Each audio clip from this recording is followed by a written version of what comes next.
திந்திரி என்றால் புளி. புளிய மரங்கள் அதிகம் இருந்த பகுதி என்ற காரணத்தால் அது காரண பெயராக வந்தது. சோழர்கள் காலத்திலும் பல்லவர் காலத்திலும் நாயக்க மன்னர்கள் காலத்திலும் வர்த்தக நகராக இருந்த இந்த திண்டிவனம் செஞ்சிக்கோட்டை, மயிலம் முருகன் கோயில், மேல்மலையனூர் அங்கலம்மன் கோயில்னு பல சிறப்புகளை கொண்ட மாவட்டம் இந்த விழுப்புரம் மாவட்டம். தலைநகர் சென்னைக்குள் வர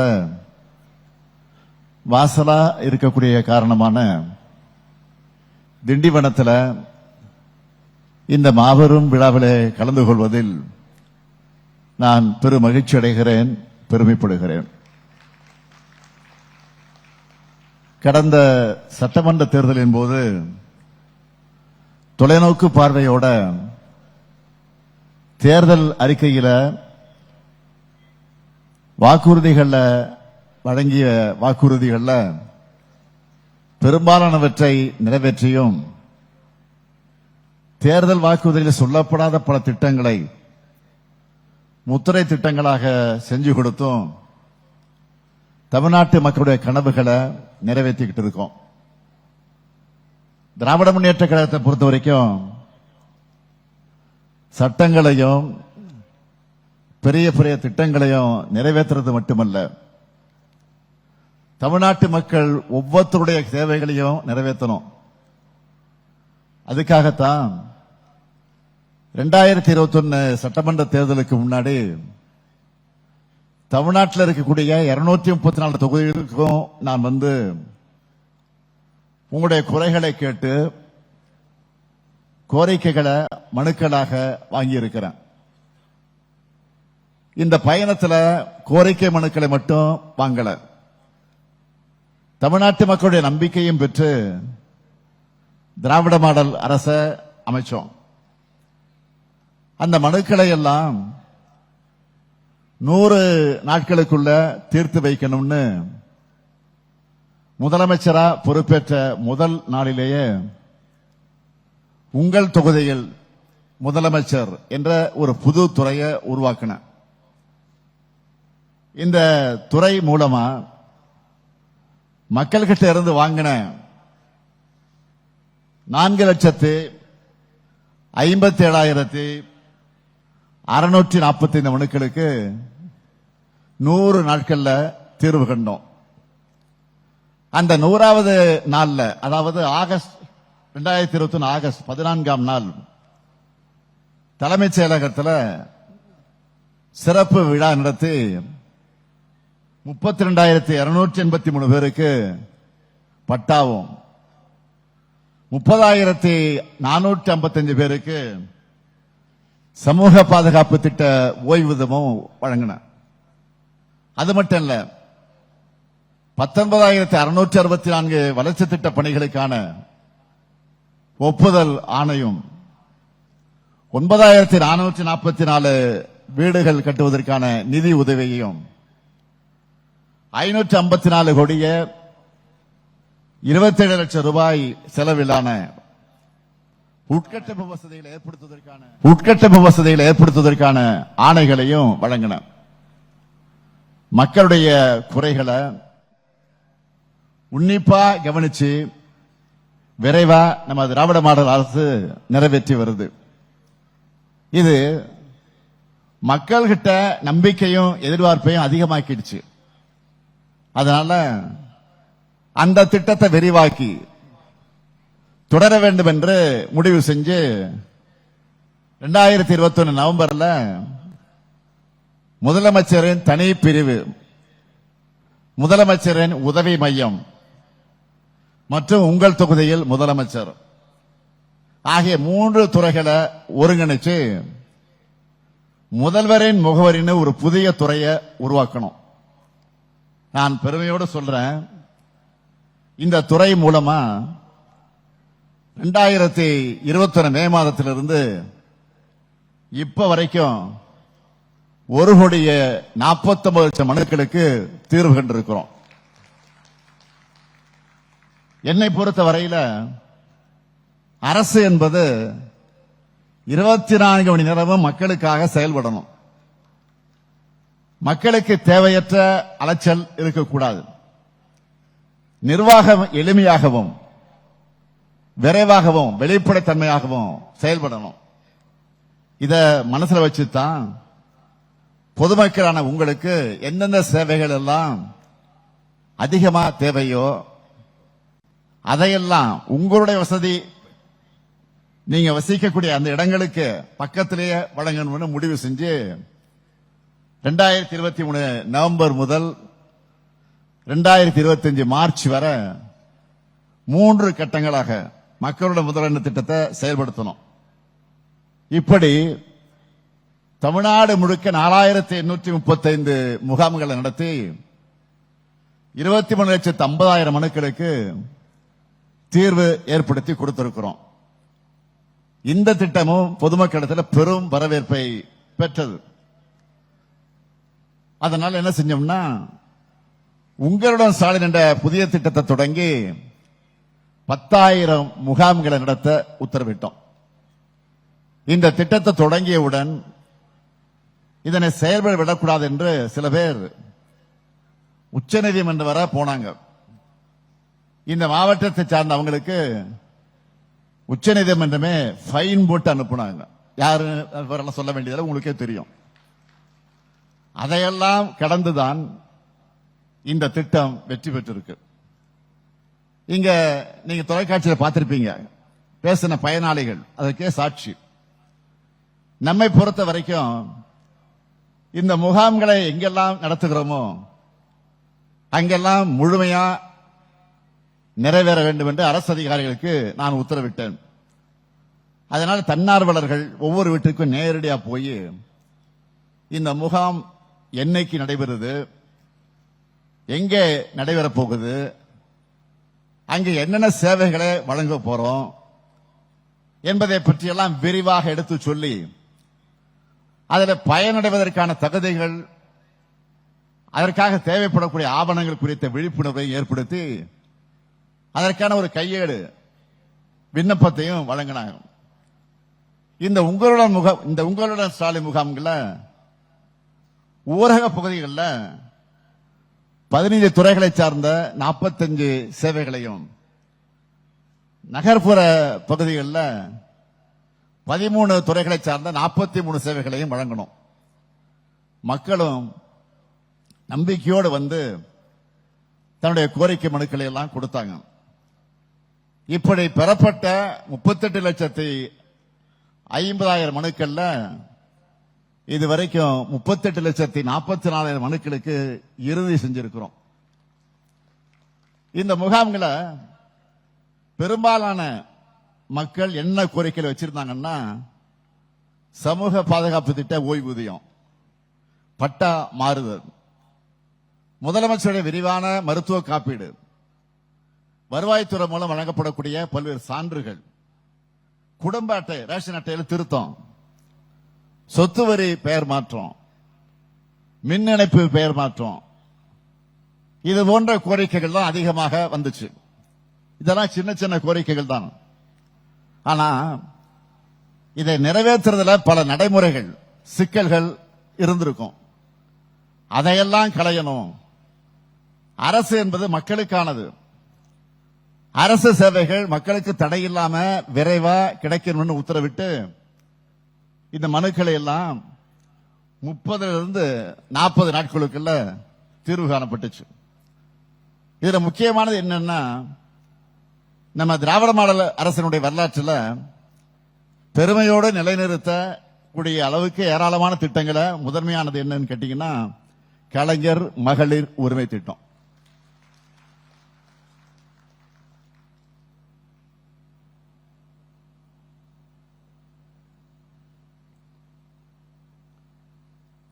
அந்த திட்டத்தை பொறுத்த வரைக்கும் சொல்லணும்னா, 1,13,75,000 மகளிர் பயன்பெற்று வந்த இந்த திட்டத்தில் தங்களுக்கு உரிமை தொகை வழங்கணும்னு ஏராளமான மகளிர் கோரிக்கை வச்சாங்க. அவங்க கோரிக்கை மனுக்களை எல்லாம் பரிசீலிச்சு கொஞ்சம் இருந்த விதிகளை கூட தளர்த்தி இலங்கை தமிழர் குடும்பங்களைச் சேர்ந்த 14,000 சகோதரிகள் உட்பட 16,94,339 சகோதரிகளுக்கு கூடுதலா கடந்த 2 மாதங்களாக அந்த உரிமை தொகையை வழங்கிட்டு இருக்கோம். இந்த முகாம்களை பயனடைஞ்ச பலரும் நம்ம அரசுக்கு நன்றி சொல்லிட்டு இருக்காங்க. தேவையற்ற தாமதங்கள் இல்லாம விரைவா அந்த கோரிக்கைகளை நிறைவேற்றி தந்தது குறித்து நினைவுபடுத்தி சொல்லணும்னா, இந்த முகாம்களை பயனடைந்திருக்கக்கூடிய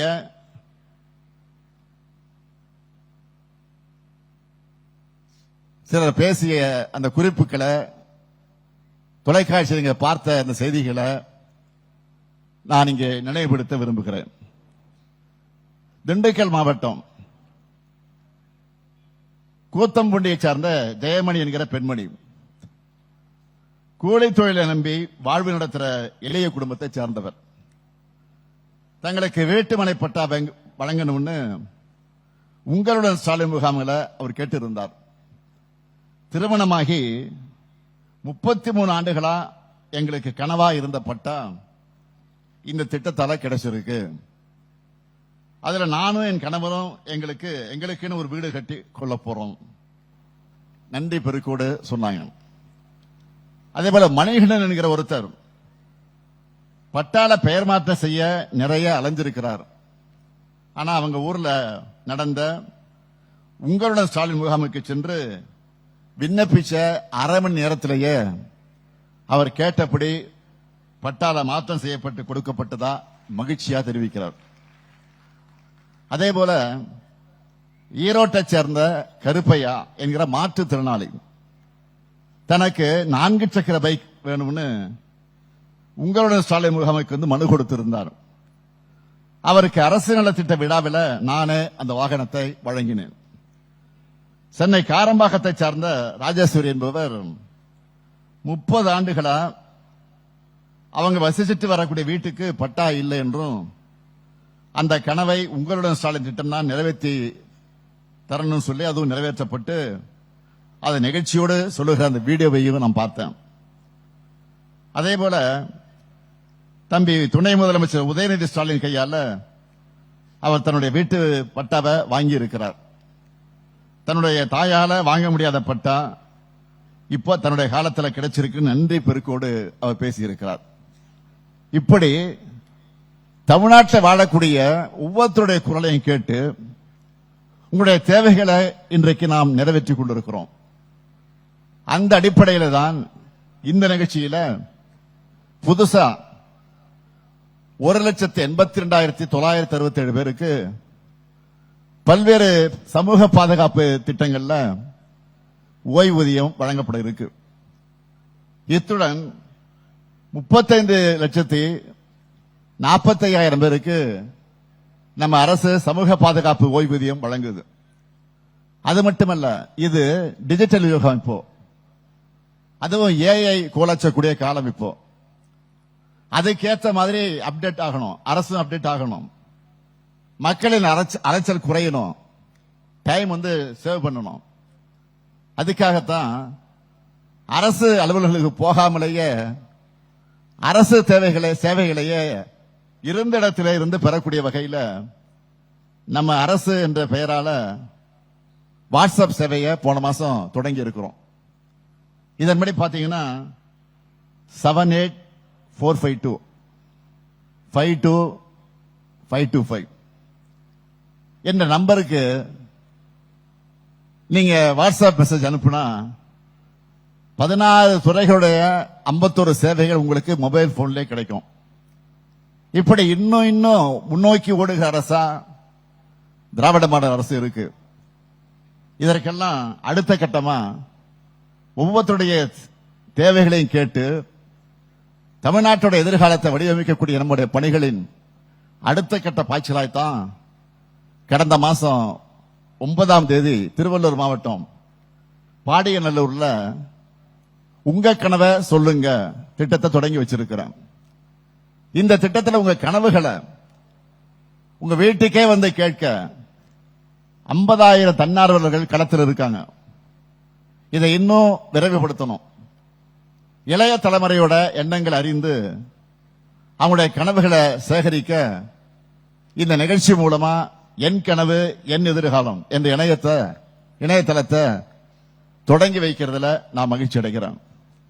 இளைஞர்கள் அனைவரும் இந்த சமூகம் முன்னேற, நீங்கள் வாழும் பகுதி முன்னேற, தமிழ்நாட்டின் எதிர்காலம் சிறப்பாக அமைய உங்களுடைய எண்ணங்களை, ஆலோசனைகளை, கனவுகளை இந்த என் கனவு என் எதிர்காலம் இணையதளத்தில் நீங்க பதிவு செய்ய வேண்டும் என்று நான் கேட்டுக்கொள்ள விரும்புகிறேன்.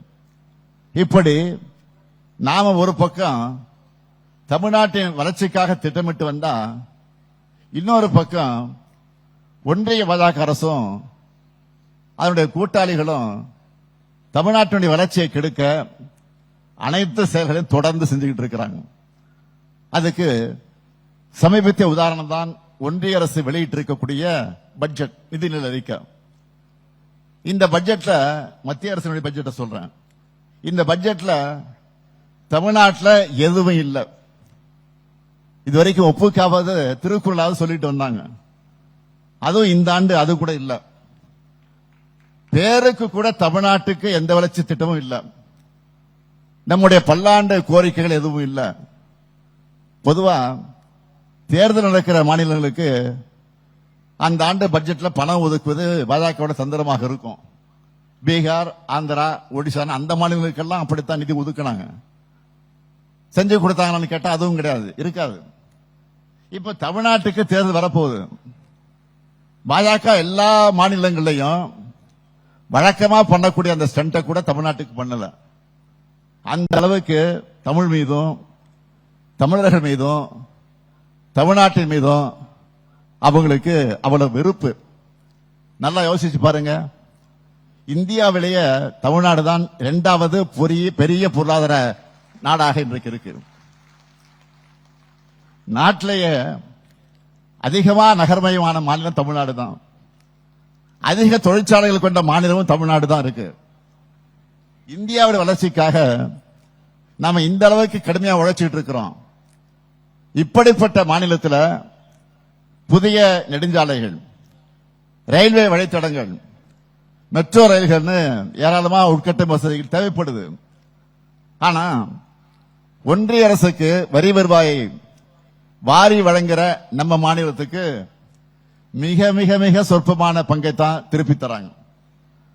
11 ஆண்டுகளா சிறப்பு திட்டங்களை அறிவிக்காம வஞ்சிக்கிறாங்க. ஏன் இப்படி? ஒருவேளை தேர்தல் முன்கூட்டியே அவங்களுக்கு தெரிஞ்சு எப்படியும் துறக்கத்தானே போறோம், இவங்களுக்கு எதுக்கு நிதி ஒதுக்கணும் அப்படி நினைச்சிருக்கலாம். அதான் உண்மைதான். நாம தான் வெற்றி பெற போறோம், அது எந்த மாற்றமும் கிடையாது. அடுத்து உங்க ஆதரவோடு அமைய போறது திராவிட மாடல் 2.0 அரசு தான். அடுத்து அமைய உள்ள நம்ம ஆட்சி இன்னும் பல திட்டங்களை நிறைவேற்றுவோம். உங்க கனவுகளை நிச்சயம் இந்த முத்துவேல் கருணாநிதி ஸ்டாலின் நிறைவேற்றியே தருவான். தன்மானமிக்க தமிழ்நாட்டை இந்தியாவில் நம்பர் 1 மாநிலமாக தொடர்ந்து முன்னேற்றுவோம். வெல்வோம் ஒன்றாக என்று சொல்லி விடைபெறுகிறேன். நன்றி, வணக்கம். பிளே ஸ்டோர் மற்றும் ஆப் ஸ்டோரில் இருந்து பாலிமர் செயலியை QR கோடு மூலம் பதிவிறக்கம் செய்யுங்கள். செய்திகளை உடனுக்குடன் பெறுங்கள்.